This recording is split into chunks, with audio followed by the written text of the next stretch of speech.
It's Thursday, it's 12:15 and we're live in Westminster. The Education Secretary says hundreds of thousands more pupils in England will be given free school meals. It is the moral mission of this Labour government to bring down the numbers of children growing up in poverty because it devastates their life chances. It holds them back, and I don't think where you're from should determine what you go on to achieve in life. Also, Reform UK's newest MP is called dumb by her own chairman for asking this question. Will he, in the interests of public safety, follow the lead of France, Denmark, Belgium and others and ban the burqa? Is the Conservative Party trying to disown Liz Truss? Never again will the Conservative Party undermine fiscal credibility by making promises that we cannot afford. Also on today's programme. You turn if you want to.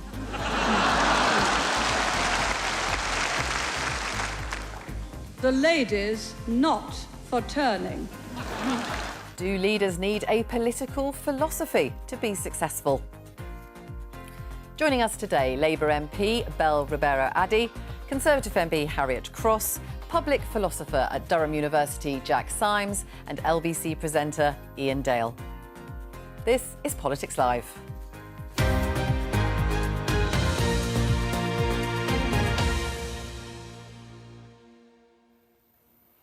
Well, we heard from the Education Secretary, Bridget Phillipson, there talking about a new policy announcement today from the government. We can see in the BBC headline, free school meals to be extended to 500,000 more children. What it means is that any child in England whose parents receive universal credit will be able to claim free school meals from September 2026, not this year. That's what the government says. Currently, the household must earn less than £7,400 a year to qualify. So, Belle, do you welcome this move? Absolutely. I think it's brilliant. Starting with those families where they're on universal credit is amazing. But ultimately, our ambition would be to roll it out to everybody. I would love to see that. In London, we already have it for all children, and it makes a massive difference. It, lowers costs for families overall, and actually making sure that children have a nutritional meal at the beginning of the day. It just makes a whole difference to their learning. Jack, I'm going to bring you in here because you used to be a teacher. Did used to be a teacher, and What was it like? I mean, how was this an issue? Yeah, you're giving kids your breakfast, like your bars in the morning and fruit that you've got in your bag, so they can eat in the morning. Like it's not just something you see in the news. It's a reality for teachers every day, and you see that in the kids' behaviours in the classroom. You see that in there's such a high turnover that we have in schools as well, with teachers coming and going so quickly, myself included in that statistic as well.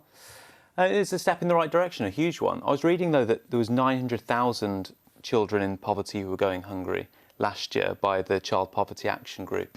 So this is a huge dent in that and a massive step in the right direction. It's quite far removed from Ian's fantastic book out today, the slogan of Thatcher, the milk snatcher. We'll come to that. who obviously wanted to invest that money into schools and infrastructure, but missed out on the fundamental value of the thing that keeps us going every day. So this is hugely positive. Let me break it to you. It's actually the previous Labour government that started to take school milk away. She was actually against it. I remember school milk. I do. I never liked it. Stuff. Right, we'll come back to that. Harriet, is this something the country can afford to do? Well, I think that's one of the key questions, because as far as I'm aware, the money that is going to be needed for this, Bridget Phillipson hasn't said where it's going to come from.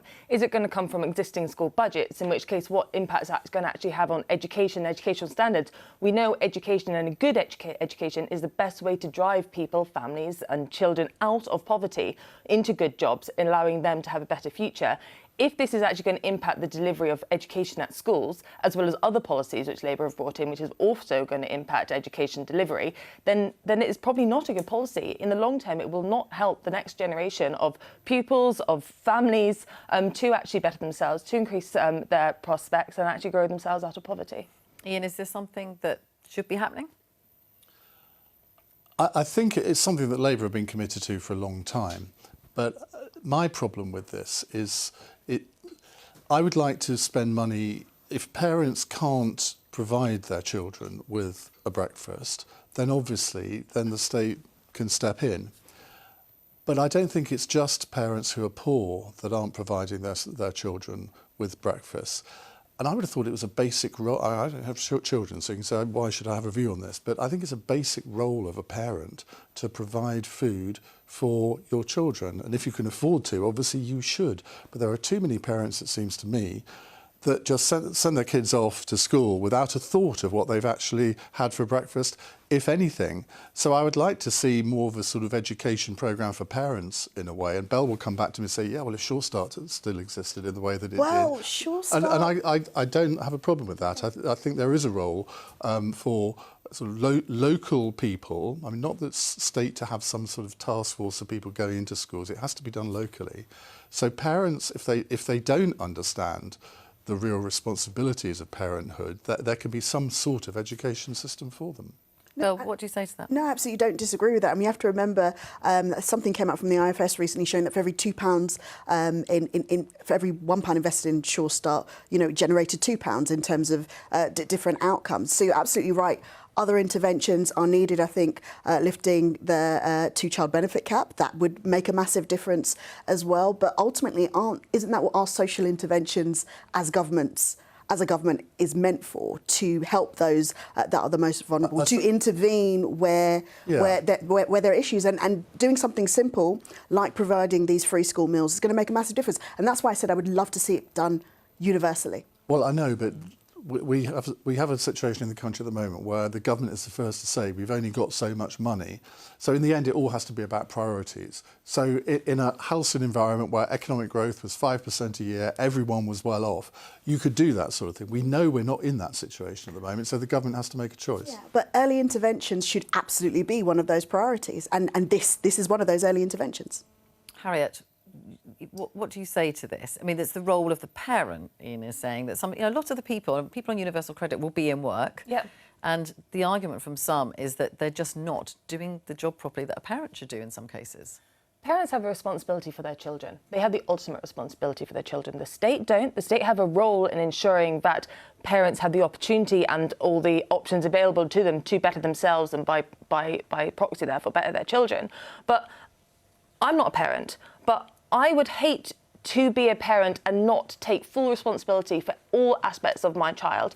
I'd want to make sure that I'm giving them the best start. I'd want to make sure that they're going to school prepared for school. I mean, we hear about children going to school who can barely talk, who aren't even toilet trained. Like, that's nothing to do with money. That's to do with parental responsibility. And that's a key thing here. And we can't shirk away from that. And the state can't step in and be parents to every parent in the country. That is a parent's job. What do you say to that? Does morality come into this? Bridget Phillipson talked about the government having a moral mission to reduce child poverty. Well, fundamentally, it gives us a better workforce. It gives us a better educated generation of people. It's not just what you study in the textbook or how well-trained your teachers are. You need to have the right conditions there to teach effectively. Every teacher knows that. If you have 2 or 3 kids that are hungry and disruptive and are suffering because of that, everyone else in the class suffers too. We remember the cliches that teachers used to tell us about disrupting other people's education. It's true, it's a fact. Yes, one parent might choose not to feed their children of a morning, but it's not just about that kid, and it's not just about that parent. It's about everyone in that classroom. And so the most straightforward way, and we're talking 1 or 2 billion to give every kid, let's not talk about lunch, let's start with breakfast, like 1 or 2 billion to give them all a breakfast during the school year. That changes things dramatically. We're spending 30 or 40 billion on nuclear submarines, right? If you look at what people want, and I think this is what's broken about our politics, when you look at what people are actually asking for, people's democracy, not captured democracy, which we currently have, what we find is that people, it's massively popular. You can see why Labour are doing this. And what's not massively popular is 40, 30 billion on submarines. Well, we've been talking a lot this week, haven't we, about spending and about what the Chancellor's going to do about all of that. Let's just have a quick listen to Rachel Reeves speaking yesterday in Rochdale about another issue, which is the winter fuel payments, which, of course, the government decided to take away from lots of pensioners. This is how she's justifying a U-turn. We have now put our public finances on a firmer footing. The economy is in a better shape, but we have also listened to the concerns that people had about the level of the means test. And so we will be making changes to that. They will be in place so that pensioners are paid this coming winter, and we'll announce the detail of that and the level of that as soon as we possibly can. But people should be in no doubt that the means test will increase and people will get, more people will get winter fuel payment this winter. So, Belle, this is a U-turn that we don't know the details of yet. Let's have a look at something that you posted about this, saying that cutting winter fuel payments was morally wrong and politically inept, and only a full U-turn will reverse the damage this policy has done. Are you any clearer than anyone else? Am I any clearer on exactly how they're going to do it? No, I'm just happy that they're going to do it. That's the most important thing. We should never have done it in the first place. It didn't make sense at the time. It wasn't communicated well. People are extremely angry. People went cold because of it. As I said, it was morally wrong. And we're changing it now. And that, quite frankly, is all that matters. I mean, lots of pensioners still won't get it. Yes, and we need to look into ways to resolve that. But whatever we can do to reverse this, as I say, damaging decision that we made before is better than nothing. Do you want higher tax rate payers to get it?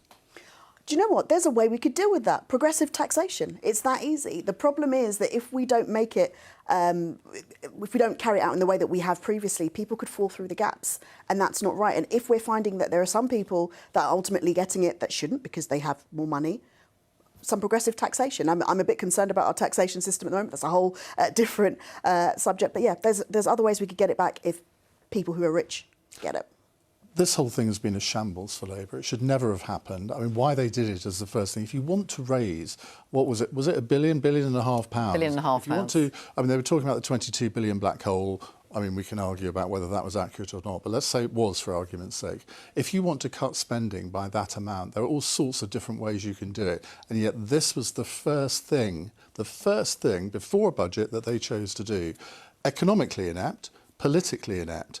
And what's even worse is the way the U-turn is also politically inept. I mean, if you're going to U-turn, do a proper U-turn and do what Bell wants to do, just restore it. And people will understand that. But when you say, yeah, we think we got it a bit wrong, but we can't tell you how we're going to do it, that's the worst of all worlds, because Bell comes onto programmes like this and can't tell you what they're going to do. And I mean, they're either going to means test it in some way, or they'll do it through the taxation system. Surely they should have worked that out before they announced and the timing of it, because a lot of pensioners still, I mean, until today, until Rachel Reeves said that just there, they thought that they wouldn't be getting it this winter either. And I mean, boy, were Labour lucky that we had a very, very mild winter last year, because if we hadn't had a really cold winter, I think the political consequences of this would have been even more catastrophic. Harriet, my understanding is your party doesn't think that millionaire pensioners should get this benefit. So what mechanism would you use to try and make sure that they don't?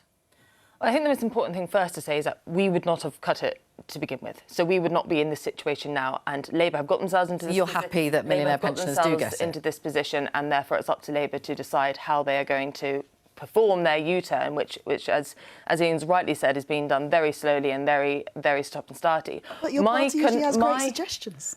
We, however, Belle, as of last July, are not in government. We would not have made this decision, and therefore we aren't in a position. We don't know what other things Labour have planned. Maybe Labour don't know what other things they have planned. So we don't know what finances they will be playing with, what Rachel Reeves will be playing with in order to have the money set aside for this. My concern for this in particular is Rachel Reeves saying or implying that it will be wealthy pensioners effectively paying for the winter fuel for poorer pensioners. But last year it was said that it would be those with the broader shoulders who would bear the burden. But pensioners on £12,000 a year lost their winter fuel payment. So what is Rachel Reeves going to decide as a wealthy pensioner and not? And those sort of questions need to be answered. As we said, the certainty, when is this change going to be happen? Is it going to happen early enough for people to plan the winter? Not just the ones who get their bills on a steady process, but the ones who also have solid fuel, so we'll be making one-off payments. Is it going to be upfront? Is it going to be people having to cover the cost, cover it in credit? There's a lot of questions here, but Labour have to answer, because Labour got themselves and pensioners across the country into this mess. Well, we certainly don't have the answers to those yet. We'll have to see how quickly we do get them. Jack, is there a generational divide here, do you think, in the sense that there have been a lot of wealthy pensioners getting this extra payment, and obviously that is being paid for, some would say, by younger working people? I think the generational divide fundamentally is a realisation that our politics is fundamentally broken and doesn't represent the will of the people in the country. There's been research centres like VDEM who've been tracking indicators of whether democracy is working across the world for a huge period of time. They track things from freedom of speech to civil liberties. You know, in the last 15 years, we've been falling down those rankings. We're behind the USA in terms of how democratic we are. And this is another perfect example of that. You know, this is again a very popular policy, but the reason Labour don't want to do a full U-turn on it, well, loses political credit. Reform UK are looking more socialist than Labour on this front, and Labour don't want to pander to.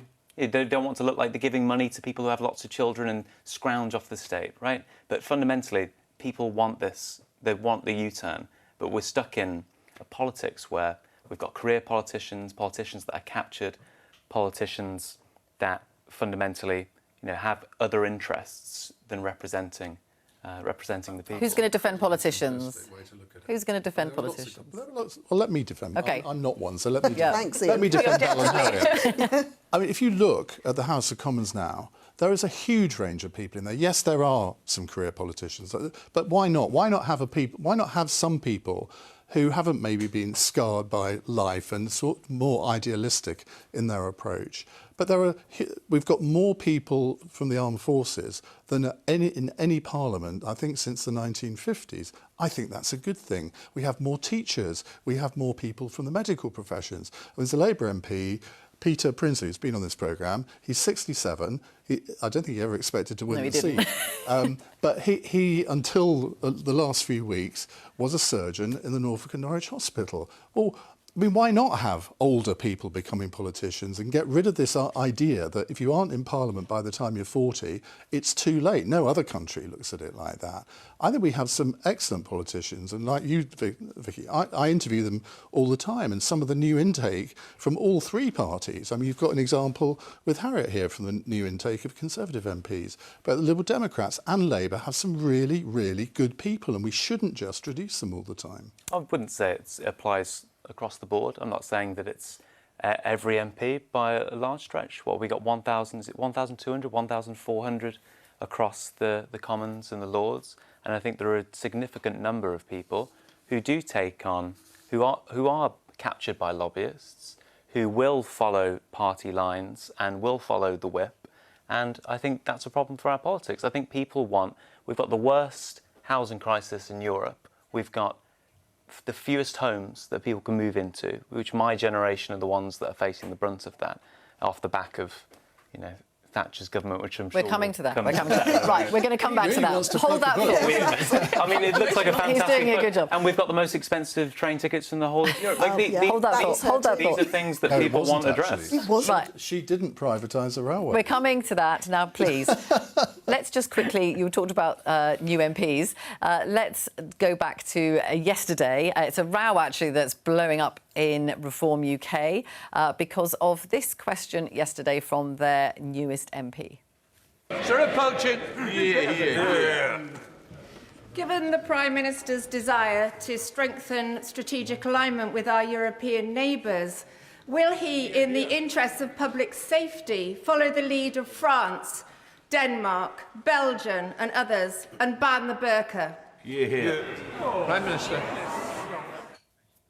Well, our chief political correspondent, Henry Zeffman, joins us now. And this has prompted a bit of a row, hasn't it, in the party? Henry, tell us about it. It really has, Vicky. Yesterday afternoon, after that Prime Minister's question from Sarah Poachin, Reform UK clarified that it was not actually their policy to ban the burqa. And then this morning on X, formerly known as Twitter, Zia Yusuf, who's the party's chairman, is not himself an MP, posted, "Nothing to do with me, had no idea about the question, nor that it wasn't policy, busy with other stuff. I do think it's dumb for a party to ask the PM if they would do something the party itself wouldn't do."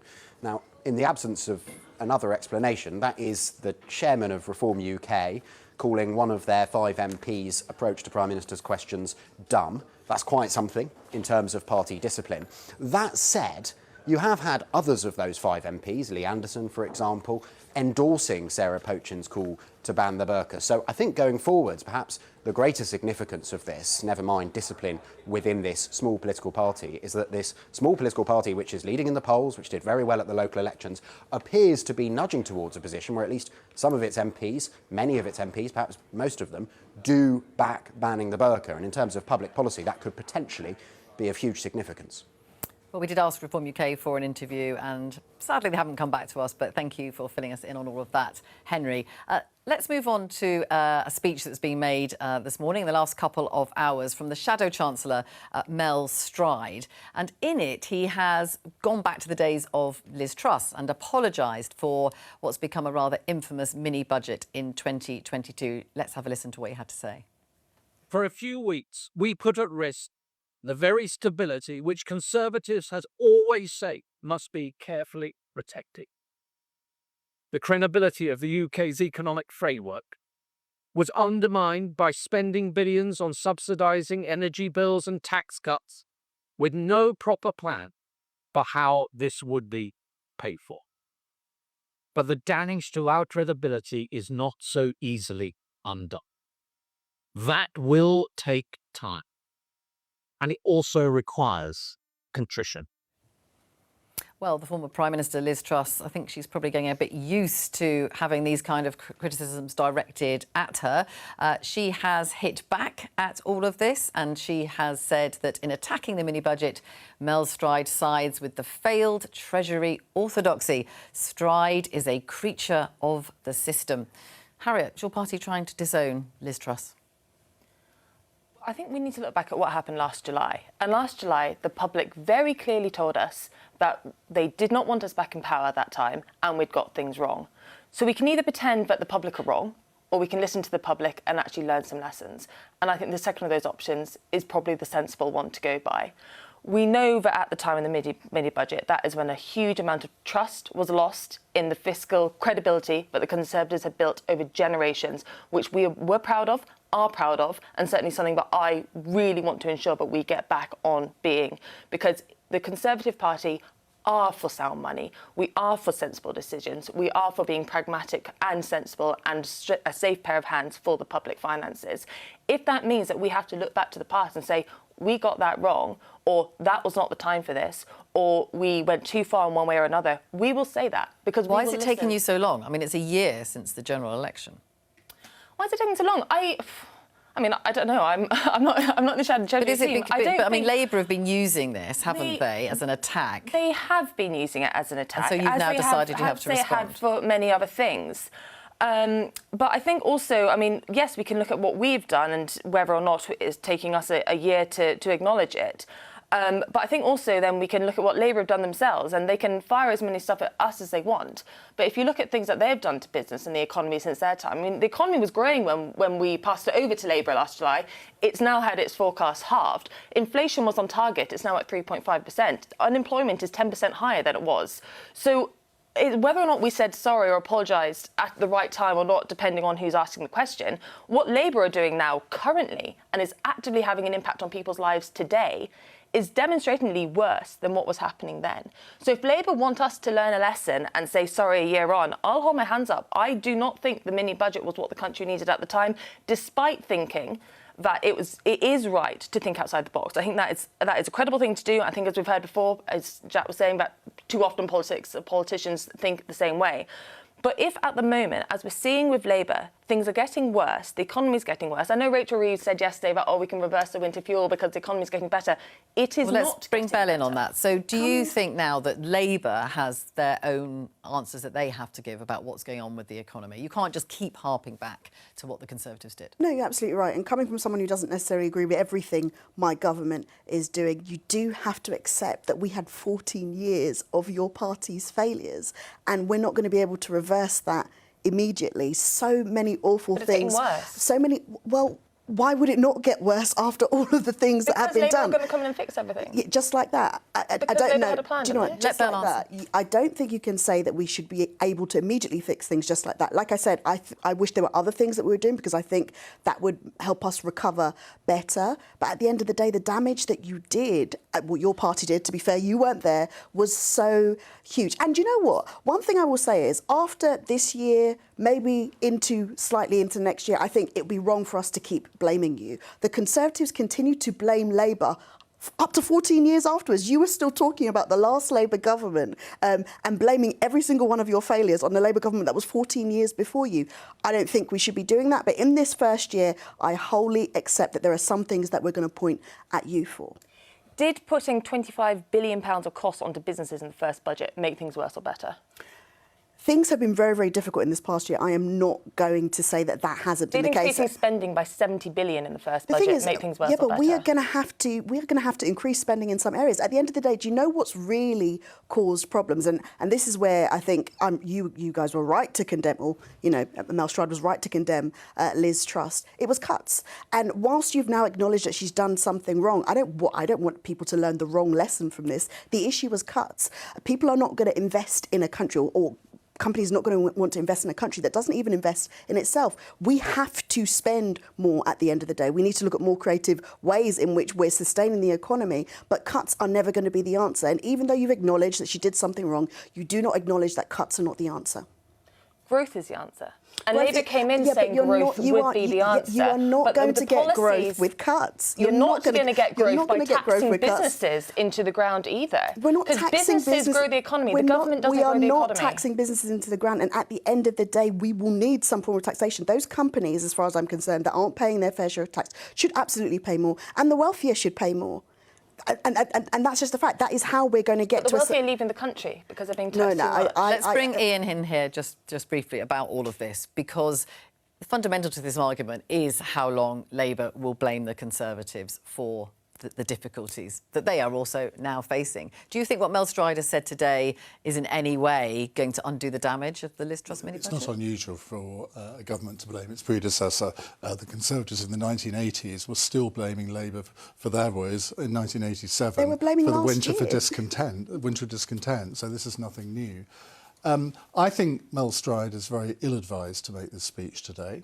I think it is right for the Conservatives to confront the problems that were caused by Liz Truss, but I don't think he's the man to do it, because let's remember, he was Financial Secretary to the Treasury when Liz Truss was Chief Secretary to the Treasury. And for a Conservative he says he wasn't involved when she was leader. I think he was the Treasury Select Committee. He wasn't a minister at that point, but he was throughout the whole period of the Boris Johnson government. And Boris Johnson was spending money like it was going out of fashion, and Mel Stride was a Treasury minister. Remember the 40 extra hospitals? Where was the funding for that? Mel Stride was in charge of that. So I think it's a bit rich for him to do this. Now, if not him, then who? To my mind, Kemi Badenoch has said this, but of course she was also in government, that she was actually in Liz Truss's cabinet. So it's actually quite difficult for her to do. But somehow they've got to do what Tony Blair used to do, sort of adopt this sort of masochism strategy. And voters actually respect you if you do that. So I'm not questioning a lot of the things that Mel Stride said.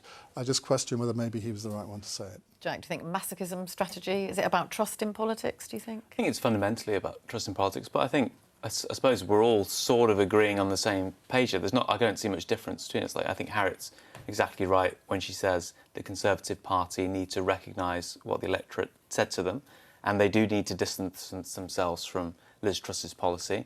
I don't think that perhaps is the same way Ian thinks it should go about it. I think the Conservatives need to completely reinvent themselves to keep reform off their back to begin with.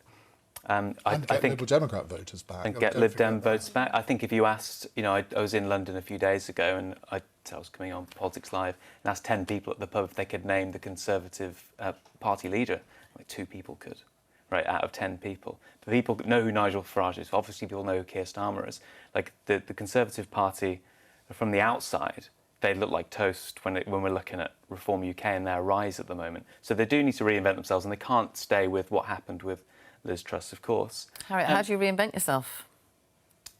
Well, as you know, there's 101 different ways to do it, but you have to do it the right way. And there's no point rushing out policy. There's no point panicking and running in one direction or another. We need to find ourselves. We need to find where the Conservative Party wants to be, is, and should be. And we have Kemi's policy renewal. We've got her policy programmes. We'll be getting policy shortly. She is about to do a speech, in fact, tomorrow. Indeed. Because she has said that she isn't going to announce too much policy. But in the end, I'm not sure that the public can wait for that. You know, I think we're talking here about the party reinventing itself. Yeah. No, So it's the media. The media is the ones that can't wait for it. I think the public understand you shouldn't have immediate policy. Do you think she should wait? I think she should wait. I mean, going back to 75 to 79, there are lots of parallels between now and that period. And Thatcher had the think tanks to come up with new policy. She was a magpie. She wasn't an ideologue. She stole policies from all sorts of different places. But she didn't have a 24/7 media to deal with. She did four long interviews with Robin Day or David Dimbleby throughout the year, and that was it. And the media would accept that. Nowadays, that's not. People expect Kemi Badenoch to be out there every day saying something. So she is going to be out there tomorrow, Kemi Badenoch. We can see this headline here. It's sort of been leaked. She's going to be launching a review into the possible exit from the European Convention on Human Rights. This is partly linked, of course, to immigration. So do you think that it would be right for the UK to leave the ECHR? Well, I think it's right to do a review into it. And what's the point of doing a review if we all jump to a conclusion straight away? I think we need to look at every opportunity and every option in order to solve issues that we have. For example, immigration. There is an issue in immigration in the UK, as there is in many countries around the world.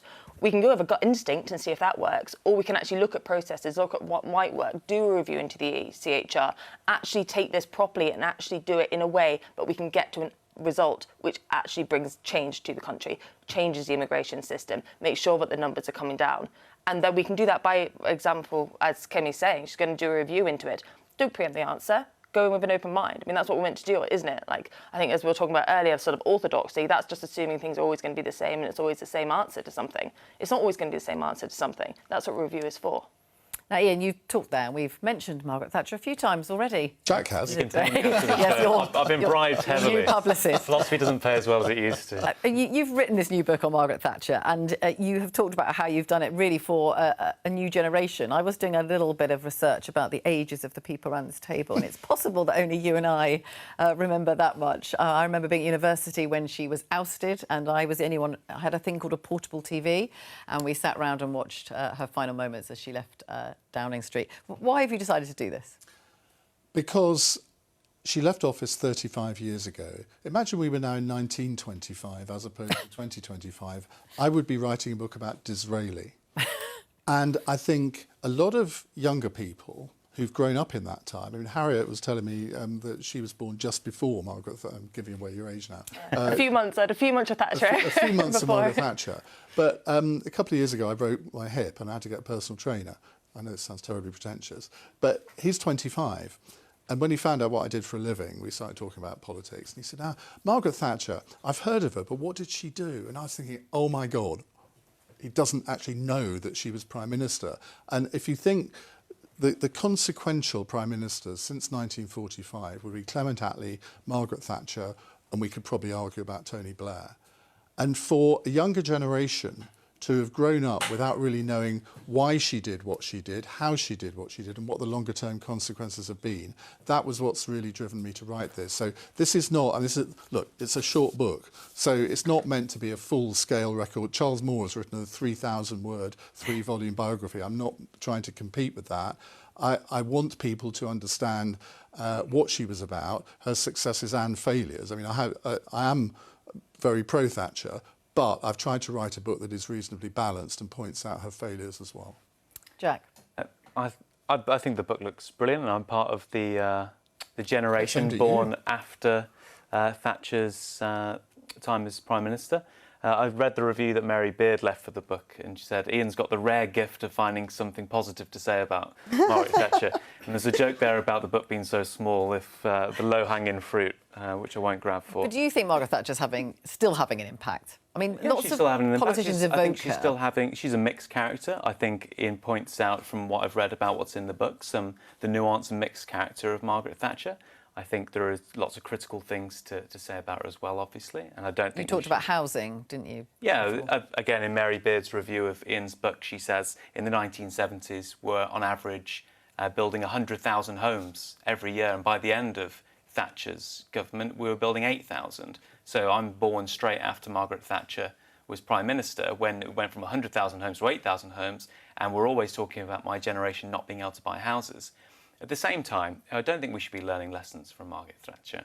But, you know, in terms of what we're discussing here, I think it's not that it's interesting. I think it's a real shame that, you know, of course, I've said a few times, I think Ian's doing a fantastic job with the book. That's the last time I'm going to plug it. Not having read a word of it. Well, I think it's interesting because it combats these preconceptions we have about it and draws out the nuance. And obviously, I'm interested in that. Look, the important thing is to try and put the record straight. The last chapter is just headed 12 myths, and I go into some of the myths that have grown up about her. For example, people thought she was in favour of apartheid. Well, I explode that completely. She did a lot. Right, Belle, come on. Well, I want you to read this because she did a huge amount. Nelson Mandela thanked her for her role in getting him released from prison. He was a very nice man. Well, he was a very nice man. I mean, she didn't effectively oppose it, and that was... No, she did. She didn't effectively oppose it, and that was... You look at the correspondence between her and Botha, you look at the records of Robin Rennick, the ambassador at that time, who's written a book about it all, and it completely shatters this image that she was somehow in favour of apartheid. I'm sure at one point I heard about her calling Nelson Mandela a terrorist. No, she didn't do that. She never called him a terrorist? No, she didn't. She called the ANC a terrorist organisation, of which he was the head of. Not at that point. OK. But he was part of that organisation. She called it a terrorist organisation. She didn't call him a terrorist. OK, but she called his organisation. If you called the Labour Party a terrorist organisation... Which I never have. No, but say you did. I don't think we're going to get to that stage, please. So you did. You would be including me. What about the dictator from Chile that she propped up there? Well, he was absolutely vital to Britain during the Falklands War.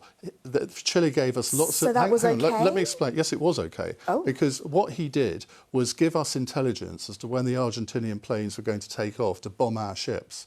And there were 3 days when Chilean radar was down and couldn't give us that information. And in those 3 days, 4 British ships were sunk by the Argentinians. So she felt she owed a debt of gratitude to him. So allowing him to do that to his people or supporting it was fine? Well, just because... You know as well as I do that your government is having to deal with foreign dictators that they don't approve of. It's called realpolitik. And look, it was in Britain's interest at that time to take that intelligence. And if you're seriously sitting here saying, if you had been Prime Minister then, you wouldn't have done the same thing, then I'm afraid you have no business being in Parliament. Take the intelligence, absolutely. Fine, but to continue and saying that she owed him a gratitude so that she had to continue allowing him and not speaking up against what he did to his people, that I don't accept. I think this is a conversation which is really interesting in like a tutorial room or a classroom, thinking about the legacy of Margaret Thatcher. But we need to, we were supposed to be talking originally yesterday when the production team assumedly got in touch with you as well. We're going to be speaking about Gaza and the moral catastrophe that's happening there. And for 2 weeks, it hasn't been discussed on this programme. It hasn't been in the headlines. The BBC has covered the story an awful lot, and we have covered it a lot on this programme. Of course, but in 2 weeks it hasn't been discussed. And Jeremy Corbyn bringing I looked through all of them from last week and I didn't spot. Excuse me if I did it. I think it's a real shame that we've pulled that really, really important discussion.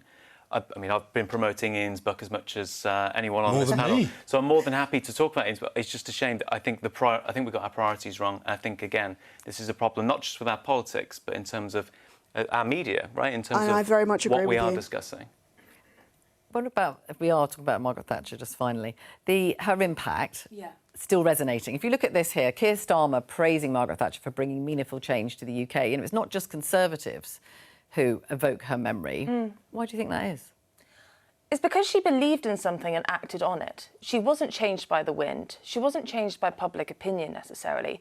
She had a policy programme and principles which drove her decisions. It made her very popular with some people, made her very unpopular with some people, but you knew where she stood, you knew what you were going to get with her, and that's why she has a legacy. And if we compare that now to, for example, Starmer and what we're looking at, and we've already spoken about things like winter fuel payments and things changing all the time with the wind, with whatever the next voter opinion says, That's when you get governments which are not principled, which are not delivering for the country, and which are very living day to day, trying to actually make short-term decisions to get sort of more opinion polling points. Thatcher had her principles, had her policy programme, had her cabinet for the majority loyally behind her to deliver that, and she brought people along with her and didn't necessarily look and worry too much about the people who Well, do you think it's about the power of ideas? Do you think it's that, there's one of the criticisms maybe of this Labour government is that there's no story to sell to the public. Do you think that's an issue? No, when we're talking about Thatcher, you're saying that the most important thing is the story that she has. Just the power of her beliefs. The power of her beliefs. The thing is, I worry about what she actually believed, and she didn't seem to believe in society. I think she even said something along those lines. And actually, if we are going to learn more about her, I think it should be based on what not to do. I'm thinking about what's happening. We talked about the building of council houses, the fact that so many have been sold off as a constituency MP. That is huge for me at the moment. People cannot find homes. Thinking about Thames Water, I had to ask if this was it because I don't want to drink the stuff. To be quite frank, it is awful, and we end up having to pay more. We pay more money for our bills, and then whenever they mess up, we ultimately have to pay more in a government to fix their issues. That is that legacy of privatisation, and it's absolutely everywhere throughout all of our different services. And even in international affairs, we were touching on Gaza. It's just lessons on what not to do. So I hope, Ian, that ending the Cold War, for example. I hope, Ian, that your book is very successful in showing people. You said it looks at where she failed. I hope it really delves into that, so we know that as a society there are things that she did which were awful and still continue to have an impact today, and we should never ever continue. As a female politician that you owe her something because she broke through that glass ceiling. She shut the door behind her very quickly. No, she really did. She had the same amount of women in the cabinet as Can I actually make my point? Let Ian make his point and then we'll come back. Mahmood, Justice Secretary under Labour, has said that Margaret Thatcher was her political heroine, not because of what she did, but for making her understand that she could do the same. Harriet Harman, who has never had a good word to say about Margaret Thatcher, she's changed her view on this as well. She's even done an endorsement for the book on the back, which I was really gratified with. And I think she didn't shut the door behind her. She enabled a whole generation of women to think, well, if men can do that, I can do it too. But she was accused of not promoting women in her cabinet. There was only 17. There weren't very many. But it shouldn't have to be on merit. There is a distinct difference between diversity and representation. And I'm not saying the fact that a woman was the Prime Minister wasn't a good thing. We've had Rishi Sunak as the Prime Minister as well. That level of diversity is important. But it's not more important than representation. And when people continuously throw Margaret Thatcher out as a symbol of representation, I have to say no. What did she do that effectively made lives easier for women? When we're talking about, she inspired them to reach for the top. And before that, I mean, inspired them to reach for the top whilst creating economic policies which kept them down. Well, you can disagree with the policies, absolutely fair enough. That is diversity. And I'm not saying diversity is bad. Do you know what? Let us recognise the fact that she was the first female Prime Minister. Absolutely. What a great way to end. Huge achievement. But she was not representative of women, of their issues, and she did not uplift women while she was in her time. At least the Tory party have had 3 women leaders, eh? How many have Labour had? That is an issue of diversity as well. And do you know what? I'm not saying that it's wrong that we haven't had more women leaders. I would hope to see one in the future. I'm not that young. I do remember Thatcher. It's 4, not 3. Yeah, see, I can't count. Kerry. Yeah. Politicians still do. Do you feel proud? Is she going somewhere? No, currently. Harriet, do you feel proud of Margaret Thatcher's legacy? Very quickly, final word. I am proud of her legacy. I'm proud of what she has taught in terms of guiding and following your principles. And I'm proud that we had the first woman Prime Minister who did not make a big deal about it every day. Thank you very much indeed. That's all for today, but I'll be back on Monday with more Politics Live at 12:15 here on BBC Two and the iPlayer. Thank you very much for listening.